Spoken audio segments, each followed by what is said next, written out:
Hello, everyone. This is the second episode where I am taking over, or I guess assisting in repairing an extremely broken franchise with really limited historical success, lowest finances in the league, and attempting to restore them. Episode 1 will be linked in the description if you'd like to see it. I would recommend doing so to see the situation this team was in before we started and the first steps I took towards repairing it. I am essentially taking the role of an assistant GM in this online league with a guy who has had a long history with this team, having very little success. I don't remember the exact year that the league started. I think somewhere in the mid 2010s. And yeah, one playoff berth pretty early on, and then three others through the entire league's history. So what we achieved this year, though, pretty big improvement. So for starters, I don't actually believe we made any substantial acquisitions in mid-season. Uh, we called up a prospect, Gilberto Gonzalez, towards the end of the year to fill in for injuries in the pitching rotation and the bullpen. He had a decent degree of success there. I do believe we acquired this player midseason as well. This was more of a future investment where we sent San Francisco essentially nothing for a reliever who has already lost some races. We picked him up actually, but nonetheless on a cheap contract, not a super big risk, and he is still quite good for next season. So assuming he doesn't continue to bleed, a solid pickup. Really, the biggest thing that we have to discuss, though, is the draft. I'm going to go into our transactions history and see if I missed anything before that, but that was definitely our biggest point of success mid-season before I get into the season results. I guess this was probably done actually post the last video. We acquired a reliever on waivers. We did sign our superstar first baseman to an extension as well. I suppose that is worth noting. He is going to be making $20 million a year for the next 10 years or so. Pretty good considering his just absolutely phenomenal hitting ratings, and that is still affordable enough. We're even with our relatively small budget, which will continue to grow with time. He should be not too hard to control. A couple of minor transactions here, moving away players we didn't need for just depth pieces, essentially. And we'll go over the draft. There might have been a few things we did after it, but first round pick, Waylon Shields. This is actually not who I wanted in the first round. We'll get to that later. But he was certainly one of the best players available at the time of the draft. He actually had 5 more rating for each stuff, movement and control, which he has since lost, although still really high potential. He has just incredible upside and an incredible floor at that. He's already major league ready. At 18 years old, he could have probably come up at the end of the season if we wanted to rush him, but he'll definitely see time in spring training. Big problem, though, is the stamina. He is a reliever right now, and unless we can get him back up to 40 stamina, that will be the case. Always the risk when drafting a guy who is borderline on the stamina, but we have him in the dev lab. It's a really low chance of hitting, but I mean, he's only 18. We have a lot of time to get him there. He will likely be up this next season, though, given how developed he is already. Our second pick was the guy I actually wanted in the first round, Brad Franklin. Solid fielding corner outfielder, incredible bat, really well developed at 21. He was major league ready at the time of the draft. He's actually lost a little potential as well since the time of the draft, but nonetheless is just an incredible player. A franchise-level corner outfielder in the second round is absolutely nothing to sneeze at, especially given one so safe to slot in there as Franklin. These are the kinds of players you get as a result of having feeder leagues enabled. For the record, they do not typically generate like this naturally.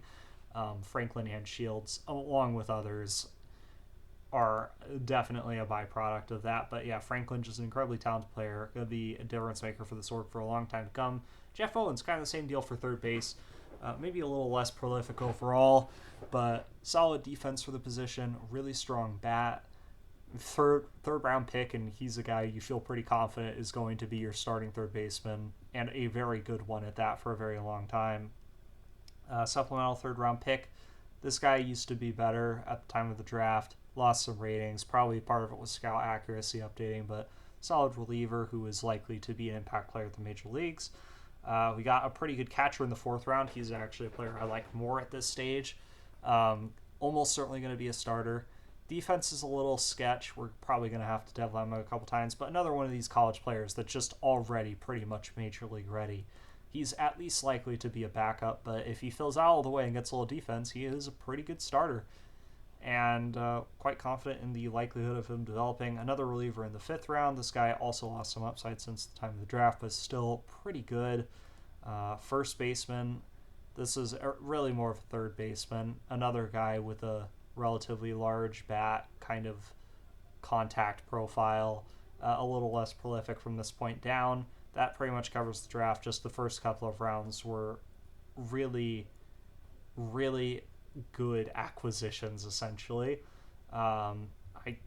We did make a couple minor trades. We had some injuries in the outfield, and the GM of this team insisted on acquiring Jorge Hernandez, who I cannot really deny was a smart acquisition from the perspective of filling in those injuries. We did have some depth, so it wasn't necessary, but it was a good price, essentially.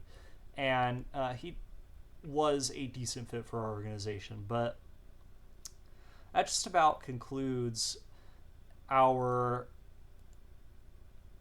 essentially our work during the season, which leads us to our results. So the Brewers started off really strong. We were actually in first place in the NL Central for quite a bit of time during the year. Got passed by the Reds eventually. They are an incredible franchise. Certainly going to be a worthy contender for us for years to come. Plenty of other teams, of course, having really strong seasons with orgs that are undoubtedly stronger than ours. I mean, we did a lot of work here. I'm not going to short sell myself at all.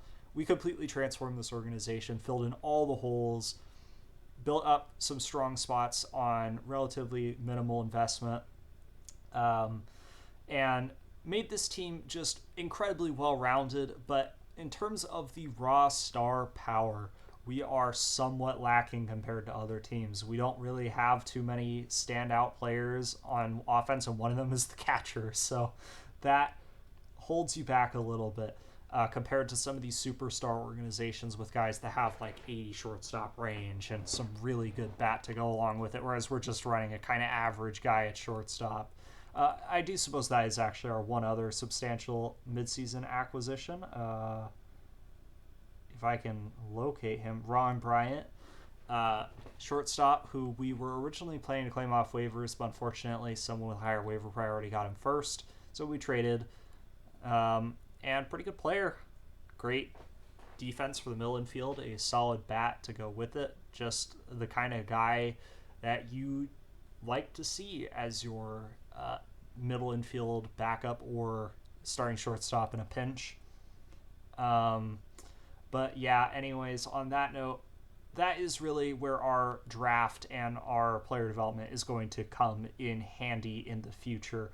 We are not going to be able to afford to sign these kinds of players in free agency. Trading for them is a rarity and something that is really expensive in its own right. So you need your players that are developed internally like Brad Franklin, Jeff Owens, and Waylon Shields, who can be that next generation of elite level talent and compensate for the fact that we kind of need that to be one of the top teams. But even without that, the fact that our team was so well-rounded, essentially just focusing on making sure that we made the most with our limited resources, acquiring cheap bullpen pieces, getting good value on our corner outfield acquisitions with Phil Black and Randy Brown, and making sure that we had a really deep team from the pitching side, from the position player side, that we had a balanced offense and defense, that we played to our strengths, that we used our strategies effectively. We have a team that I feel confident is as good as we performed this year. 92 wins, pretty good.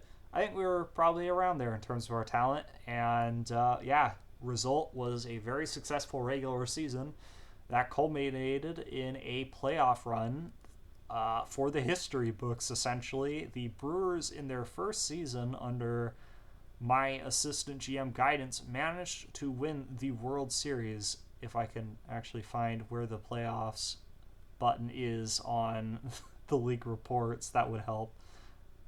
Um, oh, it's league history. That's why I can't find it. Yeah.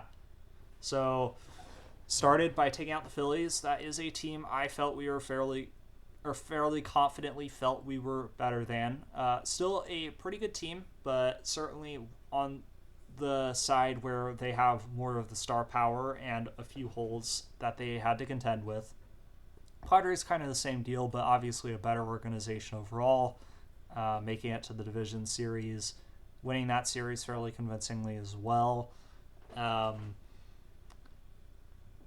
I certainly do have to point out that we'll just pull up the Padres as the example organization here.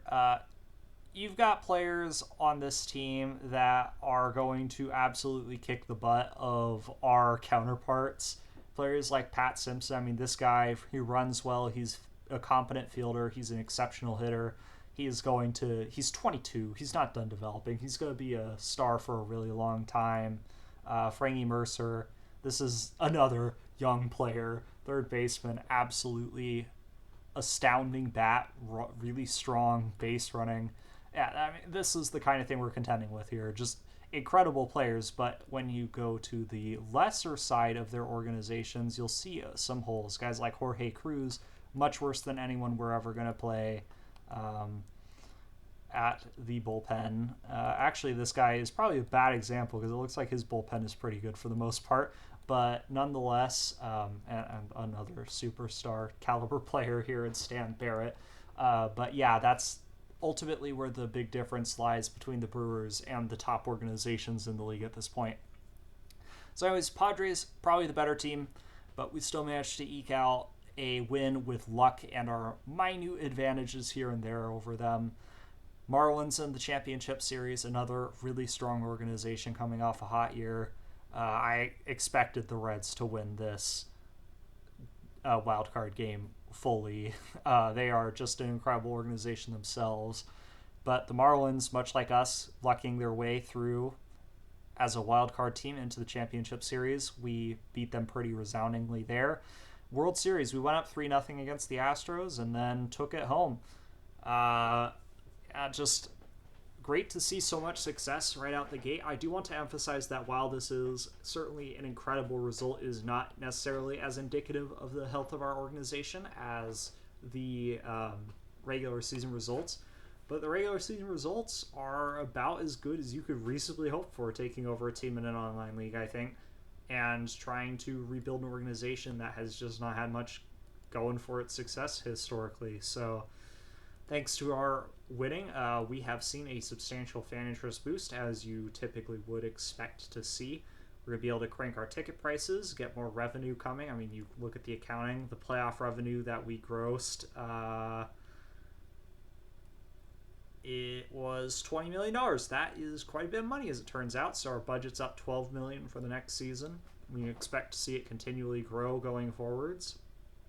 And our regular season revenues will likely increase in the future as well. Our gate revenue also up $15 million because our team was winning. Winning does a lot for your revenue. So getting the ball rolling on that, it really gives you the resources you need to continue your success. It's the initial phase of breaking in that is super critical. This is going to be a 3-year project. I was originally slightly unsure on the timeline. It was going to depend on how quickly I could help teach the GM I'm working with and build the organization up, essentially get him in a place where he can sustainably run it, maybe not necessarily as well as he would with me right there to guide him, but well enough that he can be competitive perpetually in this league and feel quite confident in the way that his team is built. And I think we're making good progress. I want to give Against Pollution, the manager of the Brewers, some credit as well. He has done a lot of really smart things with this organization in my time with him and probably before as well.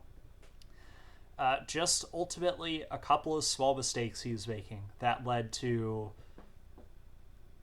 struggling for so long, but just cutting out those mistakes and improving, sharpening his skills here and there. That's all it takes to go from a team that never wins to perpetual playoff contender and World Series winner.